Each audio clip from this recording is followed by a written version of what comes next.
आप सबने सुना है ना ग्लैमर एक्स? हीरो बाइक मेरे से भी बहुत क्लोज है बिकॉज मेरे पापा ने पहले हीरो की ही बाइक ली थी। इवन हर घर का हीरो है हमारी हीरो बाइक। किसके किसके घर में हीरो है? और अभी मेरा लेटेस्ट गाना आया था, हम के पसंद बस स्प्लेंडर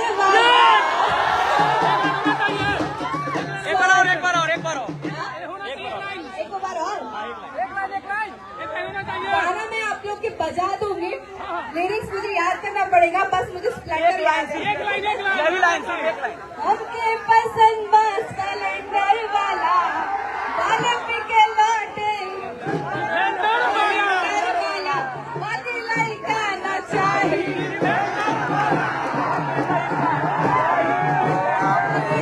दिख रही है काजल रखवानी जी हैं कि हीरो की बाइक थी ग्लैमर, मतलब है भी, अभी भी है।